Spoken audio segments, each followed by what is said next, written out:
Welcome back to my channel. This is Tracy with Artful Creations by Tracy. Today I'm going to be making several cards using the new Harvest digital kit from Tailor Made Cards for You by Monica Taylor.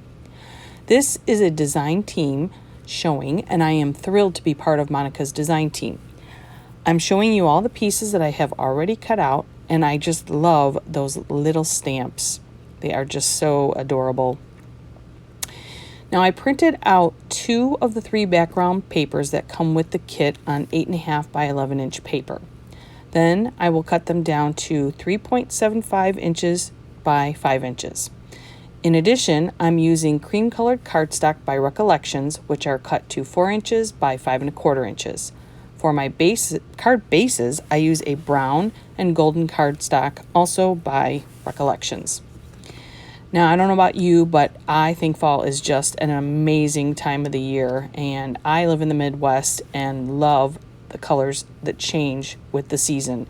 I just find it so amazing. I tend to lean more towards fall or earth tone colors, and I think this was the perfect kit to work with. Now, what you see me doing is what many people call a dry fit to test out how I want the cards to look. Now, I have done this for many years. It's how I make just about every card because it's very, very helpful because you never know what you want until you lay it out ahead of time. At least I find that for myself. So you don't want to permanently glue down everything and then end up hating it, although I would say that does happen from time to time, even with a dry fit.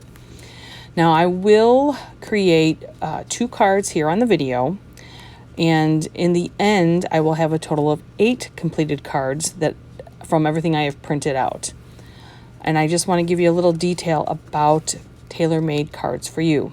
Now, the owner, Monica Taylor, has been doing this for quite a long time and has many amazing digital kits and ephemera, along with some other fun products, including her own handmade items that she sells in her shop. Now, the tool that I am using or going to use here, this is a little hole punch to hole punch the tickets to make them look more authentic. I just have this really tiny hole punch, and it worked out so perfectly for those tickets. And I'm going to be bringing in the tool here by Tim Holtz. It's a distress tool. It's very handy when you're working with products that you want to give a more vintage look to. I also like to do paper tearing and using that tool to rough up those edges. It kind of gives them that, vintage and old look, like I said. And of course, I'm still working on my camera angles and trying to figure out what is the best way for me to record these videos. So please bear with me as I am new to this and still working on what is going to be the best method here. Now, I'm going to also use Tim Holtz Distress Oxide inks. I believe most of you are probably already familiar with Tim Holtz and his products, his distress inks, his distress oxides, his distress sprays, and of course we can go on and on. Tim Holtz is definitely not new to the game here, and I've been using the distressed inks for a very long time, but the oxides are new to me. I really, really enjoy using those. They have such, I can't even really describe it. They're just really, the vibrancy of those oxides are amazing. And what I really like about Tim Holtz and Tim Holtz products is the fact that they really, really lend to the vintage style crafting, and I really love vintage style. I tend to craft many, many different styles. My preference is this particular type of style. However, I don't do it very often, and I don't really know why. Anyhow, the color I'm using first here is the Antique Linen Distress Oxide, and I feel like it worked really well for the lighter color pieces. And when I'm working with these distress inks and the vintage look, I will make sure that I'm really, really inking those sides really good. And when I do with the brush is I'm kind of bringing it up in towards the paper, and what that helps is kind of give it a natural curl look by pushing the paper upward. I really love how that turns out, and if it doesn't do it with the brush, then I kind of help out with my hand and give it that curl that I'm looking for.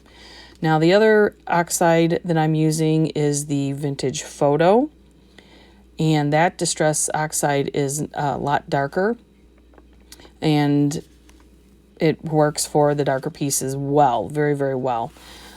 One thing I will say about Distress Oxides, if you happen to not be familiar with them, is that they do stay wet a lot longer than the Distress inks, and you can very easily get your fingerprint in them and put it on your cardstock or wherever you're working.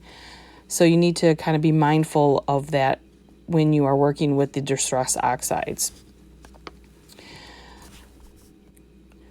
I'm going to clean up my mess here and start assembling this card, my first card here. The trick, of course, is to remember exactly how I had it, but I think I did a pretty good job of reassembling it. Sometimes it doesn't quite assemble the way I had it originally, but I do like how it ends up. I do want to also mention that Monica recommends the Hammermill 60-pound weight white paper to print out her digital kits. It's a smoother paper, and her digital images work really well with them. I did that and printed them out on my Canon printer. Also, too, real quick, I want to let you know that this is going to be a hop.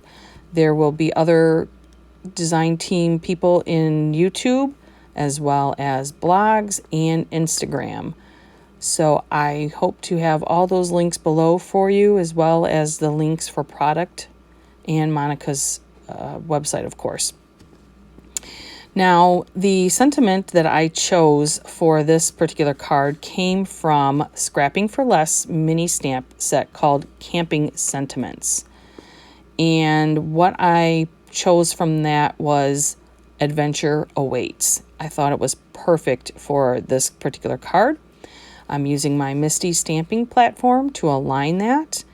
And now I could have just used a stamping block. However, the stamping platform is great. If you don't get a good image the first time, then you can easily restamp it and align it without the fear of it being off by even a millimeter.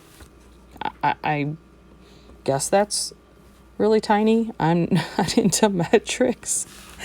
It just sounded good, so I thought I would throw that in there. Okay. I had used the Simon Says Stamp Intense Black to set for that sentiment.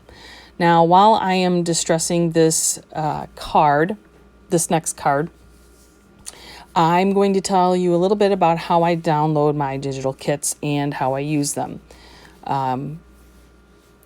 For the ephemera, I actually upload those to my Cricut Design Space.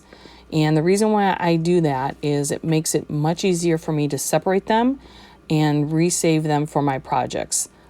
Also, I can resize them very easily to any size I need. So if I'm working on an A2 size card or a 5x7 or even a slimline, or even if I want to do something in a scrapbook page or my paper bag albums, I can make sure that these are the exact size I need for my projects. I love that capability. Now for the background papers, you can also upload those to Design Space and you can use them for other projects. However, in this particular case, I think I dropped them into my publisher file and then made them into the 8.5 by 11. I have in the past created a 12 by 12 page in Publisher and then made my pages 6 by 6 so that I can print out 4 designs on one page. Now, if you're interested, I can do a video on this. Just drop me a note down below. I would try to see if I can work that out. I'm not very good at videos yet since I'm still pretty new to this. There are other programs if you don't have Microsoft or Design Space. I'm sure the Cameo Silhouette has some type of program that you can also use. A lot of other people will use the 3D Paint program. I'm not an Apple person, so I can't really speak on any Apple programs, but there are other videos out there that will show you how that you can do this. But for me, I think the Cricut worked out really, really well. Excuse me. Now back to my card. And you saw me use that little tiny hole punch again. I think it works out really, really well for those little tickets. Now, as I finish out making this card, I will go ahead and add some music to the end, and then I will show you all the 8 cards that I created with this kit. Keep in mind, I did print out some additional, I really have a hard time sometimes with that word, ephemera. I don't know why I have such a difficult time with that word, but tell me, do you have a hard time pronouncing ephemera? Anyhow, thank you for watching my video, and I hope you enjoy this video with a thumbs up. If you haven't already subscribed, I would love it if you would subscribe and ring the bell to get notified when I upload more videos. I will come back to you again in about a month with the next design team design. And thank you, and have a really blessed day.